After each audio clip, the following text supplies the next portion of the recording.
Unlike other African youth, Burkina Faso's 37-year-old president is hailed as a hero.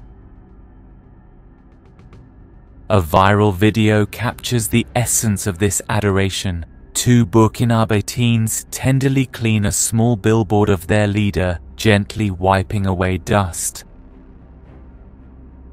This gesture, shared on X, shows the deep love and loyalty for Traoré, a leader cherished, not feared, by his people. The digital revolution doesn't stop there. When US General Langley accused Traoré of misusing Burkina's gold reserves, African youth defied. Junior Africa, a video artist, slammed Langley's criticism on social media. His passionate speech highlighted Traoré's dedication to his people and exposed Western hypocrisy regarding African sovereignty. Ibrahim is Africa's king. You touch Ibrahim's tower, you touch Africa now and again. Mispronounce Ibrahim Kou's name and I'll end you. You keep that in mind. Never say Ibrahim's name wrong. Ibrahim's king, not your buddy. Your friend's your friend. Respect Ibrahim. He's not your pal. Got it? I'll bomb you otherwise. I, Congo, Africa, will bomb you. The most moving account of Traoré's impact is from Issa Tadio, a 16-year-old Burkina Faso girl whose heartfelt letter to her leader moved Africans to tears. That's what the letter states. My name's Issa Tadio, a 16-year-old from Kuruma, a small village in Centre-Nord, Burkina Faso. This tearful letter expresses my gratitude for the hope you've given my family, village, and nation. You're more than just our president. You're our brother, our leader, the spark igniting Burkina Faso with possibilities. Your leadership changed my life and inspired Africa, showing what it means to fight for people's dreams. I'll tell you how you've transformed Burkina Faso from struggle to progress and why I'll always remember you.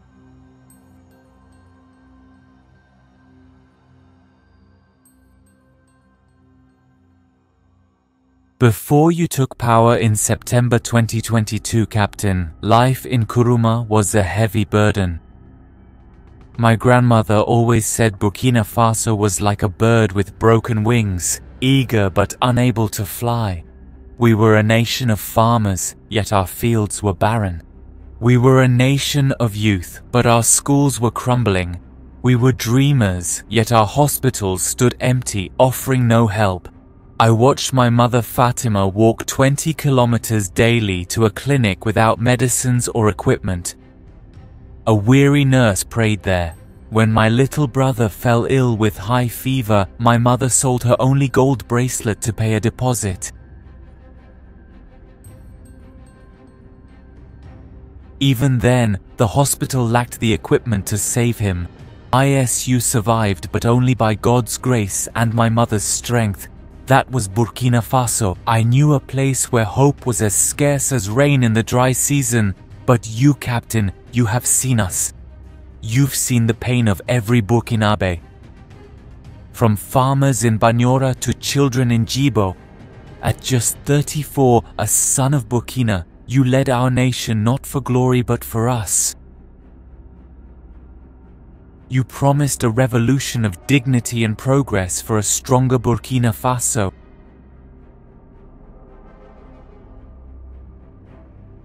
And my leader, you've exceeded our wildest dreams. Let me share how your vision has transformed our nation and my life. First, I must thank you for the gift of healthcare. Before you, Captain, hospitals reminded us of what we lacked. In Kuruma, there was no clinic. No doctors, no way to save our loved ones. But you changed all that. You built 55 modern hospitals across Burkina Faso, each a sanctuary of healing. Last year, a specialty hospital opened just 5 kilometers from my village. Its walls radiated hope. When ISIS fell ill again, we took him there. For the first time, we paid nothing. No deposit, no bills to ruin us. Healthcare, a right, not a privilege for the wealthy. You've done it. Doctors scanned his kidneys, gave him medicine, and now he walks and laughs again. Captain, my mother cried tears of joy, not sorrow. She said, Essa, this is what it means to have a leader who loves his people. Your hospitals aren't just for big cities. They're for every village in Burkina Faso. From Dori to Gava, you've equipped clinics with X-rays, dialysis, and bustling operating rooms. You've sent ambulances to villages like mine so no one walks miles for treatment. You've trained doctors, sent nurses abroad, and partnered with Russia and China for medical tech, freeing us from Western aid.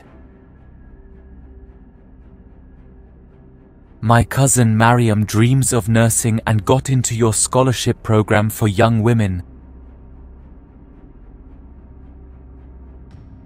She said, Isa, Captain Traoré builds hospitals and our future.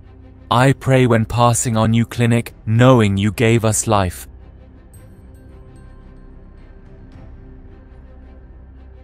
But your revolution, Captain, goes beyond healthcare. Our fields, once parched and harsh, now burst with life. As a son of the soil, you know farming's the lifeblood of Burkina Faso.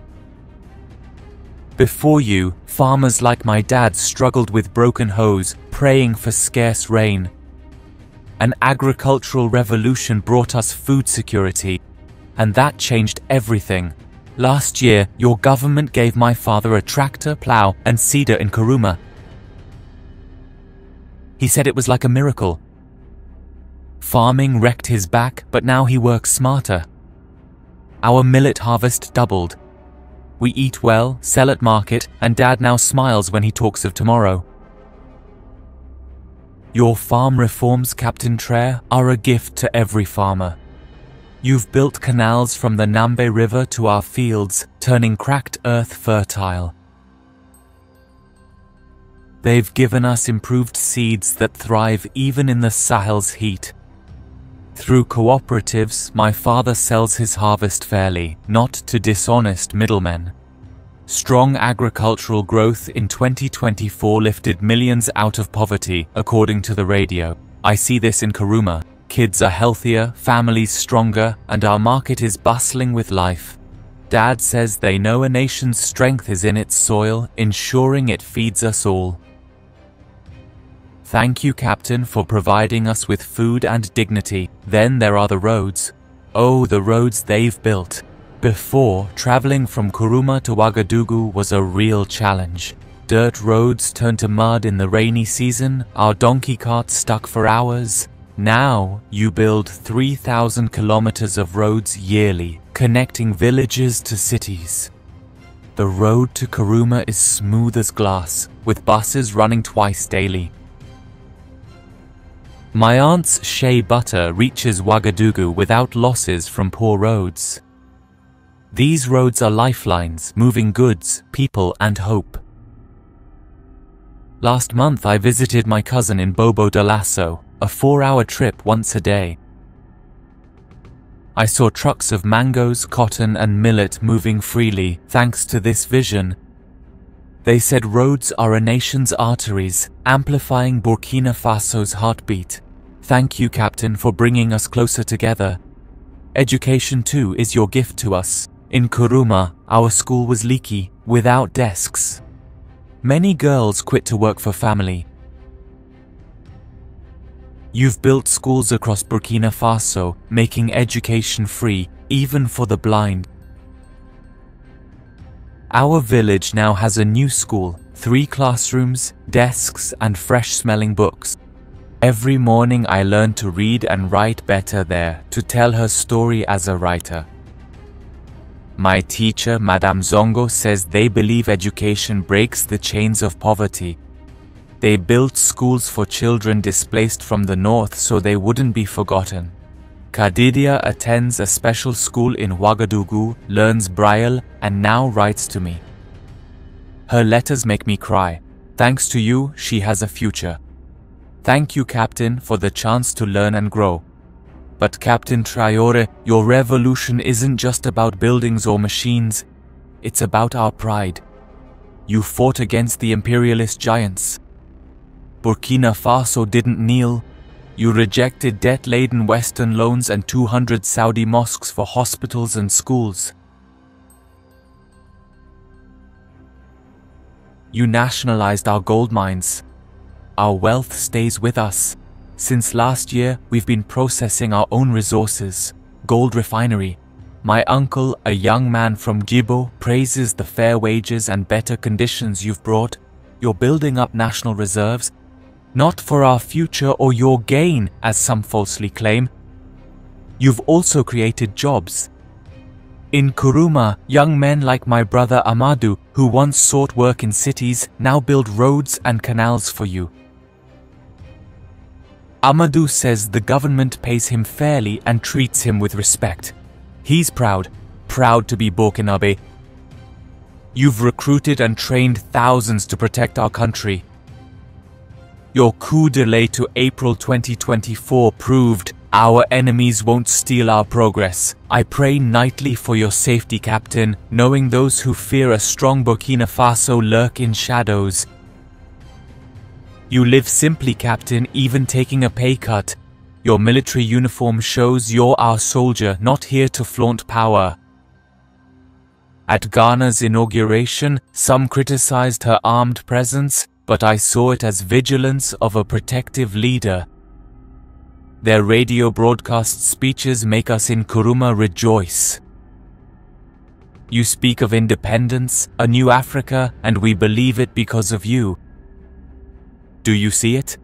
They call you Africa's Che Guevara, and I know it's true.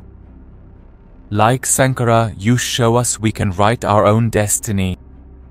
Captain Traoré, I'm 16, dreaming of a Burkina Faso with education, food, healthcare, and connected roads for all. You're making this dream a reality. Mother no longer fears losing healthcare. My father works with joy. He laughs again. I'm proud to be Burkinabe. Captain, thank you for your help, commitment, and fight for us. Your name echoes from Kuruma to Addis Ababa, a call for every African to dream. Burkina Faso rises, and you, Captain Ibrahim Traoré, are our guiding light. May God guide you, protect you, and keep you strong. This is why African youth are head over heels for Captain Ibrahim Traoré. He's genuine, a young leader shaking up the status quo, giving hope for a truly free Africa. At 37, Burkina Faso's interim president is a firebrand who feels like one of us. He understands and fights against the neo-colonial exploitation of our continent. Expelling French troops and nationalizing gold mines shows Africa's wealth is for Africans. He speaks to a generation tired of foreign powers profiting from their resources. While communities starve, Traoré is a hero taking action. His charisma embodies Pan-African energy, echoing legends like Sankara and Nkrumah. At the 2023 Russia-Africa Summit, he urged African leaders to resist imperialism. The internet went wild. Hailed as Africa's lion, posts celebrated him, and kids shared AI art of him as a warrior king. His words pack a punch because they're not just empty rhetoric. He backs them up with action, rejecting IMF and World Bank loans. He avoids the usual traps keeping Africa in debt. Instead, he focuses on local solutions, gold refineries, and more. Agriculture for millet and sorghum. Practical solutions make change seem possible. Traoré's youth is why many sympathize with him. Many African leaders are old, rich, and out of touch. Traoré in simple gear, chatting with farmers like a cool big brother. This approachability is everything. Gen Z remixes his speeches with African tracks on TikTok. These become anthems that spread rapidly. Youth from Nairobi to Accra celebrate him as New Africa's face. The AES he co-founded with Mali and Niger fuels our enthusiasm. Defying Western dominance, moving towards African unity. Growing up with destructive globalization, the AES appears to a generation as a promise for better African self-determination.